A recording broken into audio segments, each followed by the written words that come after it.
Formula 1 represents the biggest motor racing competition in the world. The best drivers on the F1 grid become famous for their skills and their speed. Some of them even become heroes and make huge crowds of people follow and support them all around the globe.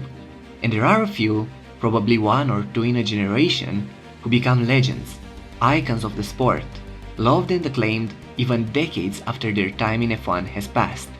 This kind of driver was Ayrton Senna.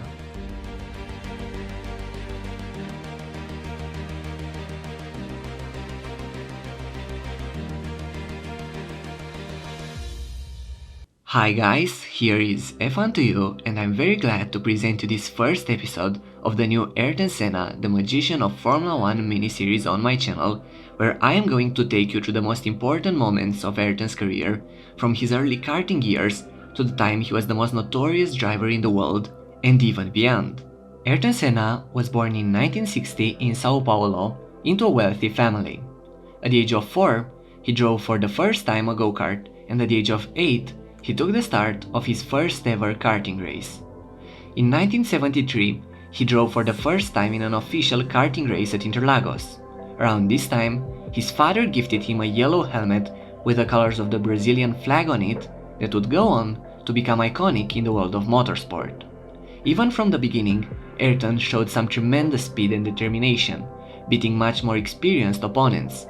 Between 1973 and 1977, he won all the important karting competitions he entered, including the Brazilian Championship and the Continental title of South America.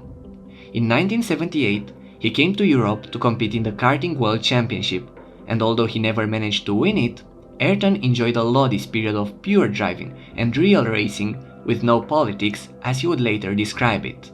After his last win in F1 in Australia 1993, when asked who does he consider as being the biggest rival in his career, Ayrton shockingly answered Terry Fullerton, his karting teammate. However, in 1981, Senna made the switch from go-karts to racing cars by starting to compete in Formula Ford 1600 and by winning it in his first year. The following year, he also won Formula Ford 2000, and in 1983, he entered Formula 3. In F3, Ayrton had some amazing battles with Martin Brundle, but in the end, he beat Brundle to become the 1983 champion of this category. It was clear that Senna was now prepared for Formula 1. After doing tests with McLaren, Williams, Brabham and Lotus, he received an offer from Brabham, but in the end, the reigning world champion at that time, Nelson Piquet, which was also driving for Brabham, disagreed with the contract offered to Senna, who after all signed for Toleman. However, Toleman was only a small team with very limited financial and technical resources, but Ayrton wasted no time to show his incredible skills. The second race of the 1984 season saw the young Brazilian taking his first career Formula 1 point with 6th place at the South African Grand Prix, but it was the 6th F1 race of that year, in Monaco, that would make the name Senna known all around the world. Starting 13th on a rain-hit Monaco track, Ayrton started to quickly progress through the field. By the 19th lap of the race, he was already in 2nd place after sensationally passing the McLaren of Niki Lauda. Only Prost was still in front of Senna, but the Brazilian was gaining on average 3.5 seconds per lap compared to his French rival. Unfortunately, at the end of the 31st lap, the race was stopped and Prost was declared the winner. Of course, this caused a lot of controversy, as it felt like Senna was robbed of a certain first victory. However, this race will continue to be remembered as an F1 classic.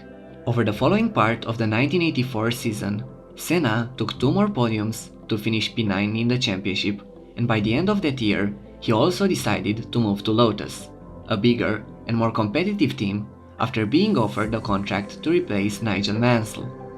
This represented a very important step for Ayrton, as it was for the first time in his career when he was in a team that had the resources to make a car capable of taking poles and wins. The young boy from Brazil was now in the middle of the spotlights, and everyone was expecting great things from him. Now, Lotus was a very prestigious team in Formula 1 back then. Champions like Jim Clark and Emerson Fittipaldi, which Ayrton was admiring very much, had won the championship with this team. However, after the death of its owner and designer Colin Chapman in 1982, the British squad started to decline. When Ayrton joined the team in 1985, he had a very difficult task in trying to keep up with the other top teams. But even from the first races, he again showed his blistering speed. At only the second Grand Prix of the season on Saturday, Senna took his first pole position, and on Sunday, he once again showed his imperial wet weather driving abilities with a masterful first win in a race which he led from start to finish, lapping all the other drivers but one in the process. He finished the 1985 season in 4th, with 7 poles, more than any other driver that year, and 2 wins.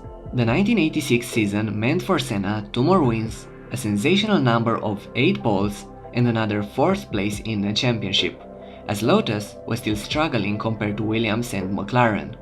However, in 1987, Ayrton made Lotus switch to Honda engines in order to keep him as their driver. His first triumph in the Principality out of a record number of 6 came at that year's Monaco Grand Prix. Like in the previous 2 years with Lotus, Senna extracted every bit of performance in the car, but in the end all that he could manage was a 3rd place in the championship, behind the dominant Williams cars from that year. For Ayrton, it was then clear that in order to win, he had to move to a stronger top team. So before 1988, Ron Dennis announced that the Brazilian was going to join McLaren, the team where he would find the most success in his entire career, as well as a fierce rivalry with Alain Prost. But all this in the next episode. So guys, this is the end of the first part of the Ayrton Senna The Magician of Formula 1 miniseries. The next parts will appear soon on my channel, so don't forget to subscribe and leave a like to this video if you have enjoyed it. Also, leave in the comments your thoughts over this episode. Here was F1 to you, and I'll see you in the next one.